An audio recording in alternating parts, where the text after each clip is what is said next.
Quantum dots, ou pontos quânticos. Esse é o tema de pesquisa laureado com o Prêmio Nobel de Química de 2023.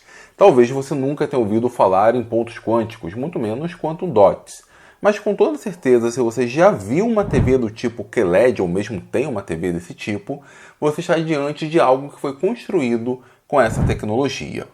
Para entendermos o tema da pesquisa, precisamos pensar um pouco nas propriedades do chamado mundo quântico.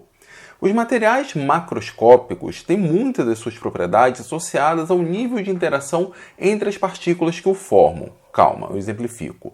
Por que a água tem um ponto de ebulição em torno de 100 graus Celsius? Isso é uma propriedade que vem do quanto as moléculas de água interagem umas com as outras.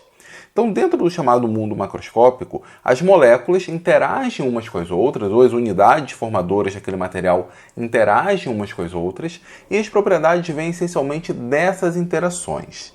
Quando nós entramos no chamado mundo quântico, ou seja, quando nós construímos um determinado material, onde as partículas apresentam tamanhos muito pequenos, elas se comportam como se fossem corpos individualizados.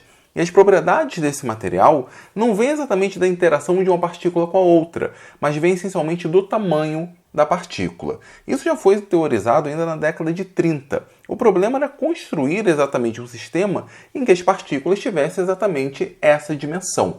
Por isso que são chamados de pontos quânticos, porque são formados por íons, átomos ou mesmo moléculas, mas de forma agregada em escala nanométrica. E as propriedades desse material vêm exatamente do seu tamanho. Essas propriedades que vêm do tamanho, então se eu aumento o tamanho dessa partícula, ou diminuo o tamanho da partícula, eu mudo a propriedade, nós falamos que esse é um efeito quântico. E aí o começo da nossa pesquisa para o Prêmio Nobel começa com o trabalho de um físico soviético, o Alexei Ekimov. E o mais interessante é que ele estava trabalhando com vidro colorido.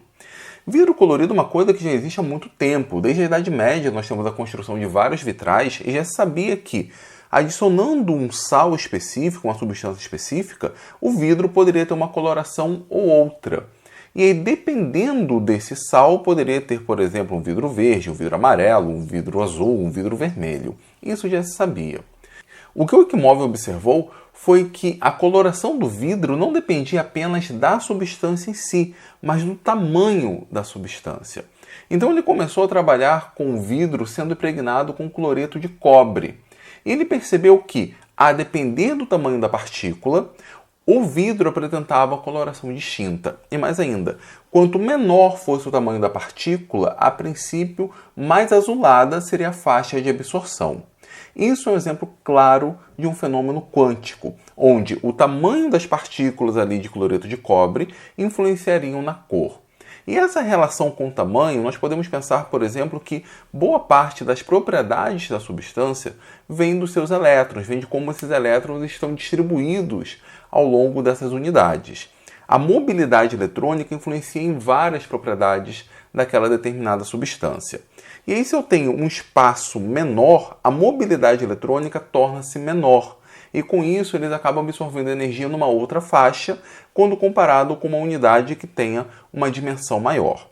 E o ponto mais interessante é o seguinte: se o tamanho da partícula influencia no quanto de energia um elétron pode absorver para alcançar um outro nível, por isso que muda a cor, e quanto menor a partícula, mais energia é necessária, por isso tende para o azul, ora, as propriedades químicas de uma determinada molécula ou de um material dependem também dos elétrons envolvidos. Então, se o tamanho determina o quanto de energia esse elétron absorve, o tamanho pode influenciar em outras propriedades, como a reatividade química, catálise, propriedades eletroquímicas. Enfim, a questão do tamanho, o efeito quântico, pode se manifestar em outras propriedades que não apenas a cor. Essa foi a grande contribuição do Ekimov. Ele conseguiu demonstrar um fenômeno quântico na prática, onde a cor do vidro dependia do tamanho da partícula adicionada. Ele publicou esse trabalho. O problema é que ele era soviético e nada atravessava a cortina de ferro. E com isso, seu trabalho não chegou no Ocidente. Alguns anos depois, nos Estados Unidos, o Louis Bruce, o outro ganhador do Prêmio Nobel, fez um trabalho muito parecido e pode ser considerado independente porque ele não teve acesso ao trabalho do Ekimov. Só que agora ele estava trabalhando em solução, especificamente uma solução de sulfeto de cádmio. Essa solução era colorida. Só que ele percebeu que depois de passar um tempo, a solução mudava de cor. Ele associou isso ao fato das partículas se aglutinarem, se juntarem e mudarem o seu tamanho. Seria mais um exemplo de um fenômeno quântico. A substância era a mesma, era o sulfeto de cádmio. O que estava determinando a cor era o tamanho. Ele resolveu confirmar isso. Então ele construiu ali algumas partículas de sulfeto de cádmio de um determinado tamanho, em torno, vamos colocar aí, 5 nanômetros, e outras em torno de 13 nanômetros. Ele percebeu que as partículas de 13 nanômetros apresentavam uma coloração. E mais ainda, partículas maiores do que essas apresentavam exatamente a mesma coloração. Só que para as partículas de em torno de 5 nanômetros, 4,8 nanômetros, a coloração era diferente e tendiam de novo a absorver para a faixa do azul. Foi a mesma constatação que o Ekimov, só que o Ekimov trabalhou com vidro e ele trabalhou em solução. Mais uma vez, vimos a comprovação desse efeito quântico, de que a coloração está diretamente relacionada com o tamanho das partículas. Com toda certeza, o Bryce pensou que, uma vez que tivesse o controle do tamanho dessas partículas, seria possível construir, por exemplo, partículas com colorações específicas. Isso seria fantástico. Mas na década de 80, uma tecnologia para isso era muito complexa. Ele mesmo construiu alguns cristais, mas o tamanho não era bem definido, eram cristais imperfeitos. Quem resolve esse problema, quem faz com que isso seja inclusive escalável, é o Mogi Brawend, que foi aluno de pós-doutorado do Bryce.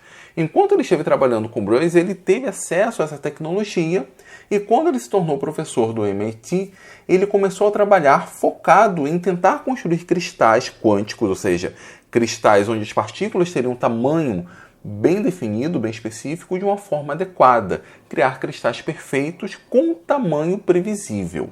Ele conseguiu fazer isso no início da década de 90. E a forma como ele fez isso foi uma maneira bem elegante e, pasme, bem simples. Ele fazia uma solução saturada do material que ele queria obter os nanocristais. E depois adicionava um solvente mais frio. Essa solução inicialmente estava um pouco aquecida e iria adicionando controladamente um solvente mais frio para que formasse a precipitação lenta desses cristais. Essa precipitação lenta, de maneira adequada, levava à formação de cristais perfeitos com o tamanho desejado. Hoje, graças ao trabalho desses 3 homens, nós conseguimos construir nanocristais com tamanhos bem específicos, que conseguem absorver radiação numa faixa bem específica, que é o que nós chamamos hoje de pontos quânticos ou quantus dots.